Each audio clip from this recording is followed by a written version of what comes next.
si ni siquiera en la Asamblea, donde habemos diputados tan legítimos como unos respecto a los otros, se le va a reconocer a la oposición su espacio y se le van a dar las presidencias de las comisiones que le corresponde trabajar, si ni siquiera se le va a dar allí la presencia en la directiva de la Asamblea que le corresponde por su peso específico, si no hay un reconocimiento de la Asamblea, ¿dónde?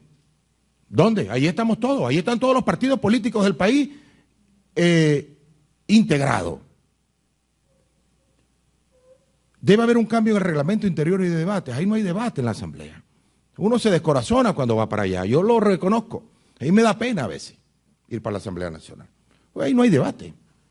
No hay posibilidad de escuchar, de debate. Cuando el gobierno tiene un debate que le interesa dar, se lleva y llena las barras de arriba de la Asamblea, esas sillas que están arriba, la llena de gente que grita a favor del gobierno. Y basta con que hable uno de la oposición y le caen a piña. Inclusive con insolencias, con groserías, con ofensas a las damas que hablan en la Asamblea. Es horrible. Yo propongo que el primer elemento de cambio que lo tiene el gobierno en sus manos, no lo tenemos nosotros, el gobierno controla la Asamblea Nacional, es un cambio en la Asamblea Nacional. Es un cambio, yo no sé si tendrá que pasar por la salida de Diosdado en la presidencia, pero tiene que haber un cambio. Si no, no hay diálogo posible, real, creíble en el país. Pasa también por lo que decía Borges. En la Asamblea actual es imposible un acuerdo para nombrar los poderes. Imposible. No hay forma de que nos pongamos de acuerdo en una vía constitucional apegada estrictamente a la Constitución para que los mejores hombres y mujeres venezolanos lleguen al Tribunal Supremo de Justicia, lleguen a la Contraloría, a la Fiscalía, a los cargos que haya que elegir allí. No hay manera. Por eso es que Elvis dice que a lo mejor la oposición no está preparada para asumir el reto de nombrar los poderes. No, yo creo que el gobierno no está preparado para ello, porque no genera el ambiente necesario para eso. De tal manera que creo que el nombramiento de los poderes es un hecho concreto, como lo plantea Julio y como yo lo apoyo. Es un hecho concreto que durante estos próximos meses tiene que materializarse y puede ayudar o puede no ayudar.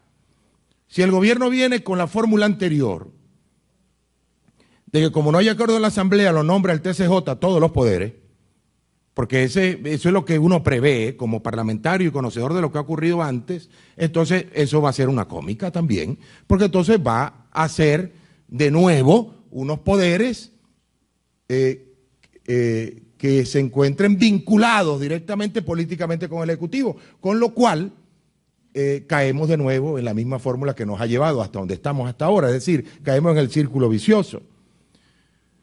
Sobre la coyuntura, el desarme de los grupos armados es esencial en nuestro país. De lado y lado. Nosotros aprobamos inclusive una ley de desarme en la Asamblea, si mal no recuerdo, con el voto unánime de los parlamentarios. Y esa ley de desarme no se ha aplicado. Vemos en la calle colectivos armados. ¿Y quién los tiene que desarmar? La oposición. La oposición tiene control de la Guardia Nacional, del DIN, de todos esos elementos para desarmarlo, ¿o es el gobierno, pregunto yo, que tiene que aplicar la ley? ¿Es la oposición la culpable de que haya elementos armados y que el gobierno no los desarme? Pues claro que no, eso es una agenda del gobierno, y tiene que asumirla. El pueblo venezolano tiene derecho a protestar, Elvis, y esto no es nuevo. Quienes hicimos política en lo que el gobierno llama la Cuarta República, pues estuvimos en las calles mucho tiempo protestando contra lo que no estábamos de acuerdo. Y eran cruentas protestas. Me recuerdo mucho del actual canciller, Elías Agua, era un hombre muy aguerrido en la calle. Había razones para protestar, ahora no hay razones. No hay razones para que la gente salga a protestar a la calle. Yo creo que sí. Ayer mismo, el lunes, en el CICAD 2, ocurrió una mega devaluación en el país. Y el alto costo de la vida golpea a la gente, sobre todo a la clase media. No hay razones para protestar. Yo creo que el que no quiere ver las razones para protestar es el gobierno. Y por eso la desmerita. Y a lo mejor hasta se ríe de ellas. Creo que hay que entrarle al fondo de la materia económica. Y como el foro incluye las dos partes, quiero referirme ahora a ese segundo elemento que está en la razón real de la crisis global. Por supuesto, hay una crisis política por el déficit democrático, pero la crisis económica tiene que ver con un modelo absolutamente colapsado y fracasado. Se nos pretende imponer en Venezuela desde hace varios años un modelo económico que no ha tenido resultados en ninguna parte del mundo. Todo el mundo, todo el planeta va de salida de esos modelos y nosotros nos empeñamos en seguir allí, porque de alguna manera creemos que sería inaceptable, o cree el gobierno que sería inaceptable dar un paso atrás en los logros de la revolución. Creo que la economía no se puede seguir manejando con dogmas políticos. La economía tiene que manejarse como se maneja la economía, como la maneja un buen padre de familia, responsable mirando hacia el futuro. Y en ese sentido, no es posible manejarla con paños calientes. El gobierno puede pretender colocar un pañito caliente por aquí, un pañito caliente por allá, pero eso no va a solucionar el asunto. Y a pesar de que se puedan ver medidas que pueden ser difíciles en el corto plazo, no hay otra forma de resolver el futuro económico del país y la crisis económica actual. Uno de los elementos que desde un nuevo tiempo identificamos como el origen de la situación económica que tenemos ocurrió hace aproximadamente 2 lustros, que fue cuando se le quitó la autonomía al Banco Central de Venezuela. Al quitarle la autonomía al Banco Central de Venezuela y convertir al Banco Central de Venezuela en un elemento sencillamente de impresión de billetes para el gobierno, pues comenzó el camino de la inflación desaforada.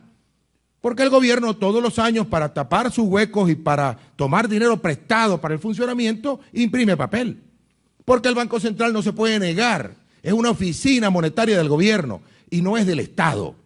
Nosotros proponemos concretamente que se revise y se derogue esa ley del Banco Central y se le devuelva su autonomía.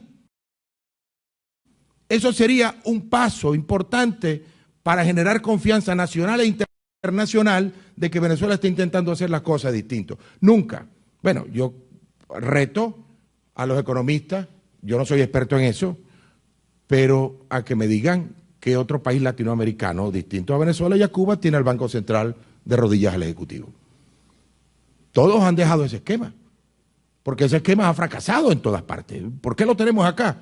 Bueno, porque al gobierno le interesa tener un flujo inorgánico de dinero que ¿a quién golpea? No al Ejecutivo. El Ejecutivo siempre tendrá plata para pagar, para resolver, pero el pueblo venezolano sufre directamente los efectos de la inflación generada por esa medida. Una medida concreta. Otra medida concreta, transparencia en el manejo de las divisas. Ahorita tenemos 3 tasas, 6.30, 11 y 50 y pico. Oficiales ya. La de 50 y pico no es el innombrable, es oficial del gobierno. Es una bolsa generada por el gobierno. 3 tasas. ¿Quién tiene acceso a qué tasa? Eso no genera más corrupción. Los 30.000 millones de dólares que Jordani y nosotros coincidimos en que se desaparecieron del país, fueron precisamente por falta de transparencia en el manejo. Va a seguir ocurriendo en Venezuela. A menos que el gobierno sincere, ya termino, sincere el manejo de las tasas. Respeto a la propiedad privada, cese a las expropiaciones, transparencia presupuestaria. El respeto a la propiedad privada basta con un discurso coherente del Ejecutivo. La transparencia en el manejo de los fondos del Estado, Fonden, fondo chino. La Asamblea no sabe y los venezolanos no saben en qué se gasta esa plata. Nadie sabe. Mientras eso no se aclare, la economía del país no va a funcionar. De tal manera que cierro con las palabras con las cuales inicié. La crisis venezolana tiene la solución el gobierno. Y si el gobierno no rectifica, en ambos sentidos, en el sentido político, en el sentido económico, sencillamente la crisis continuará y se profundizará. Y desde un nuevo tiempo queremos decir que nosotros no somos cómplices del gobierno en esa materia. Al contrario, lo hemos denunciado, lo vamos a seguir denunciando y, por supuesto, prestos estamos dentro de la Asamblea a buscar la salida necesaria para esta lista que puede ser interminable de aspectos concretos que tengamos que resolver. Muchas gracias por su atención.